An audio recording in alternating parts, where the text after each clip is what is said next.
మన ప్రభు అయిన యేసుక్రీస్తు నామములో ఈ కార్యక్రమాలు వీక్షిస్తున్న మీకు హృదయపూర్వకమైన వందనాలు తెలియజేస్తున్నాం. పరిశుద్ధ దేవుని వాక్కులు, దేవుని వాక్యాన్ని ఈ పూట మనము కాసేపు ధ్యానించుకుందాం. నిర్గమకాండములో 15వ అధ్యాయము 26వ వచనం. మీ దేవుడైన యెహోవా వాక్కును శ్రద్ధగా విని ఆయన దృష్టికి న్యాయమైనది చేసి ఆయన ఆజ్ఞలకును విధేయులై ఆయన కట్టడాలను అనుసరించి నడిచిన ఎడల నేను ఐగుప్తీకి కలిగిన ఏ వ్యాధి బాధలు రానివ్వను. ఇక్కడ గమనించినట్లయితే ఈరోజు వాక్యములో నువ్వు దేవుణ్ణి ఎలా అనుసరించాలి, ఏదో ప్రార్థనకు వచ్చి వెళ్ళటం కాదు, ఖచ్చితమైన నిర్ణయము నీలో ఉండాలి. మీ దేవుడైన యెహోవా వాక్కును శ్రద్ధగా విని ఆయన దృష్టికి న్యాయమైనది చేసి ఆయన ఆజ్ఞలను విధులను కట్టడాలను అనుసరించి నడుచుకోవాలి. ఇది దేవుని నీకిచ్చిన స్థితి. ఆ స్థితిలో నీవు ఉన్నట్లయితే లోకము, ఐగుప్తి దేనికి సూచిస్తుందంటే లోకానికి సూచిస్తుంది. లోకములో కలగబోయేవి నీకు కలగవు. నువ్వు ఎవరిని అనుసరించాలి, నువ్వు ఏ స్థితిలో ఉన్నావు. దేవుడి బిడ్డలు దేవునితోనే అనుసరించాలి, వాక్యముతోనే అనుసరించాలి, దేవుని నిబంధనతో మనం అనుసరించాలి. దేవుని కాదని వేరే ఆలోచనలో విధానములో వారు అనుసరించినట్లయితే లోకములో కలిగేవి ఈ వ్యక్తిలో ఖచ్చితంగా కలుగుతాయని వాక్యం చెప్తున్నమాట. కాబట్టి ప్రభువు చెప్తున్నటువంటి విషయములో నీవు అనుసరించవలసిన పద్ధతులు ఇవి. ఆదికాండములో 30వ అధ్యాయం 23వ వచనంలో ఏ స్థితిలో ఉన్నటువంటి ఈమె, 30వ అధ్యాయం 23, అప్పుడు ఆమె గర్భవతి అయి కుమారుని కానీ దేవుడు నా నిందను తొలగించను అని ఈమె స్థితి. ఒకప్పుడు రాహేలు స్థితి, పిల్లలు పుట్టరేమో, నా స్థితి ఇంతేనేమో, నా పరిస్థితి ఇంతేనేమో అని అనుకున్న కొన్నిసార్లు నాకన్నా ప్రియమైన దేవుని బిడ్డలారా, ఇదిగో వెనకొచ్చినటువంటి వారు వాస్తవానికి పిల్లలు కలిగి ఉన్నారు, నాకు పిల్లలు లేరు, ఎందుకు నాకు ఇలాగ అయిందని దుఃఖించిన రోజులు ఉన్నాయి. కానీ దేవుని ఎదుట నా నిందను తొలగించాడు, నాకు పిల్లలు పుట్టరేమో అనుకున్నటువంటి స్థితిని, నా స్థితిని మార్చాడు. దేవుడు ఎప్పుడూ కూడా నమ్మదగినవాడు, ఆశ్చర్యమైన కార్యాలు ప్రభు చేస్తాడు. దేవునికి నీ హృదయం ఇవ్వాలి. అందుకే చెప్తున్న మాట, ముందు ఆయన వాక్యమును శ్రద్ధగా విని ఆయన కట్టడాలు, ఆయన విధులు, ఆయన అనుసరించే విషయంలో మనం చాలా శ్రద్ధగా జాగ్రత్తగా నడుచుకోవాలని వాక్యం చెప్తున్నమాట. మనము మొదటి సమూయేలు గ్రంథములో 17వ అధ్యాయము 26వ వచనాన్ని చదువుతున్నాం. 17వ అధ్యాయం 26వ వచనం. దావీదు జీవము కలిగిన దేవుణ్ణి సైన్యమును తిరస్కరించుటకు ఈ సున్నతి లేని ఫిలిష్తీయుడగు ఎంతటి వాడు వాణ్ణి చంపి ఇశ్రాయేలు నుండి ఈ నింద తొలగించిన వానికి బహుమతి ఏమని తన యొద్ద నిలిచిన వారిని అడిగెను. చాలు. ఇక్కడ గమనించినట్లయితే సౌలు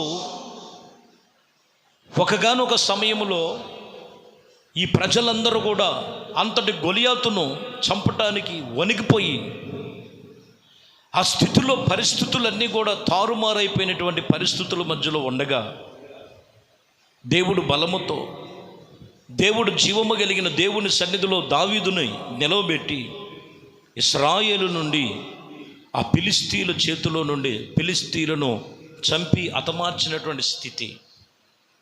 కానీ దావీదు మీదే విరుచుకుపడుతున్నటువంటి పరిస్థితులు.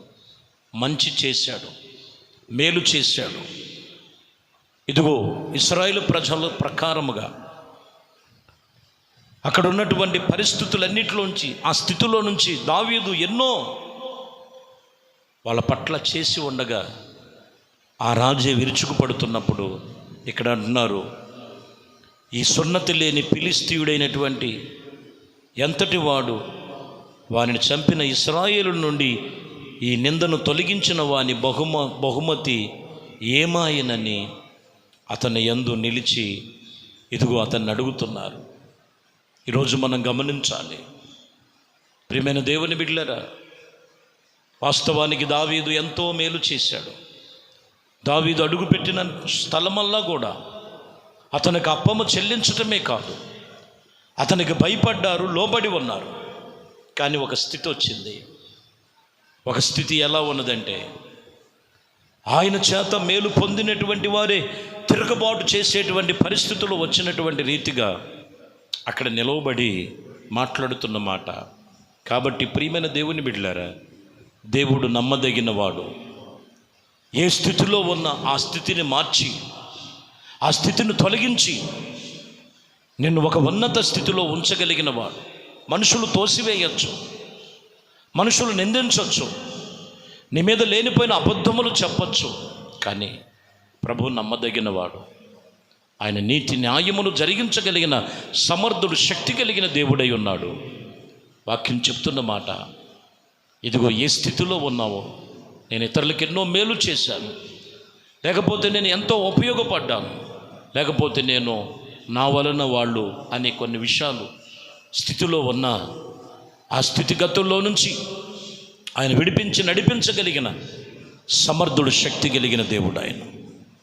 యెహోషువ గ్రంథములో 5వ అధ్యాయములో 9వ వచనం,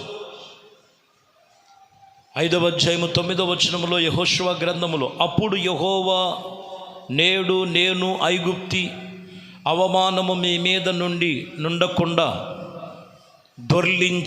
దొర్లివేసి ఉన్నాను.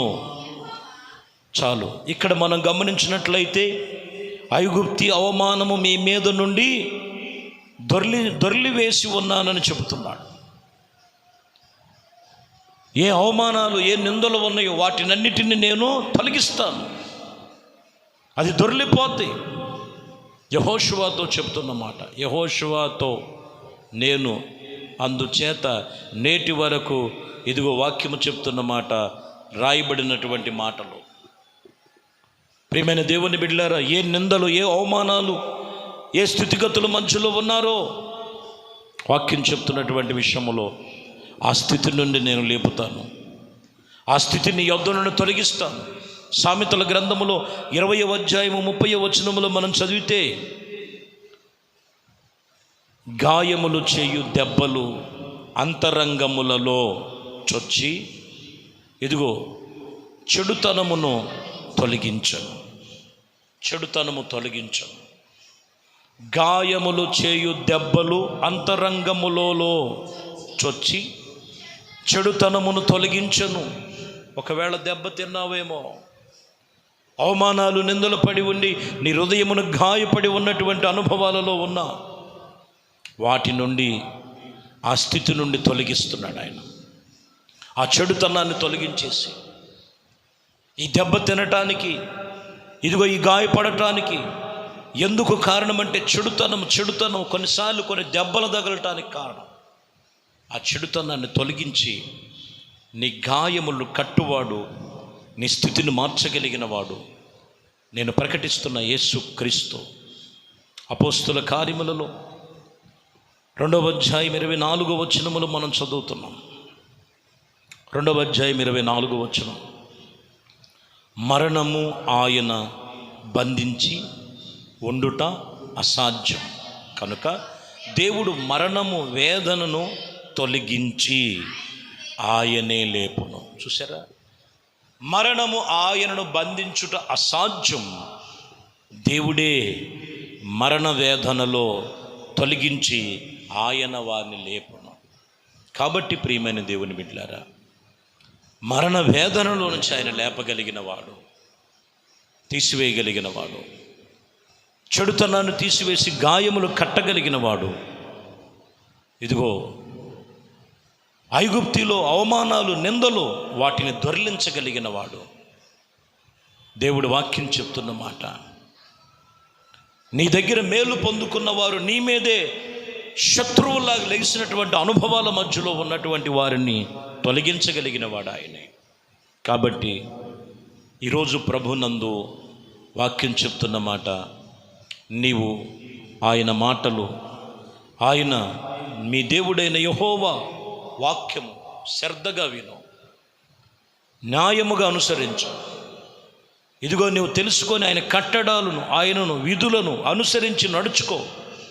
వీటినన్నిటి నుంచి దేవుడు తొలగిస్తాడు. దేవునికి నీ హృదయం ఇవ్వు. నీ హృదయములో దేవునికి చోటిచ్చినట్లయితే ఆయనే ప్రతి కార్యములు నీ పట్ల జరిగించి ఆయన కృపలో జరిగించునుగాక. ప్రార్థన. పరిశుద్ధుడా, ప్రేమ కలిగిన తండ్రి, దయగలిగిన మా ప్రభువా, మీ శ్రేష్టమైన పరిశుద్ధ నామమును బట్టి మీకు వందనాలు, స్తుతులు, స్తోత్రాలు. మీ కృప, దయా సంకల్పమును బట్టి ఇదిగోనైనా మరి ఈ ఉదయకాలమే మీ కట్టడాలు, మీ విధులు అనుసరించి నడుచుకునే విషయమును ఎక్కడ కృంగిపోయి ఉన్నారు ఆ స్థితి నుంచి తొలగించండి. ఎక్కడ మరణకరమైన పరిస్థితులు కనపడుతున్నాయో ఆ స్థితి నుంచి తొలగించండి. ఏ నిందలు, అవమానాలు మధ్యలో ఉన్నారో ఆ స్థితి నుంచి తొలగించండి. ఏ స్థితిగతుల మధ్యలో ఉన్నా ఆ చెడుతనాన్ని తొలగించి, మరణమును తొలగించి, జీవ పునరుద్ధానమును మీ సన్నిధిలో ప్రతి ఒక్కరు రక్షణ పొందుకొని క్రీస్తునందు నిలిచి పరిపూర్ణమైన జీవితము జీవించే జీవితం ప్రతి ఒక్కరికి దయచేయమని యేసుక్రీస్తు నామములో ప్రార్థించి వేడుకొనుచున్నాము తండ్రి. ఆమేన్. ప్రభు మిమ్మల్ని దీవించి ఆశీర్వదించును.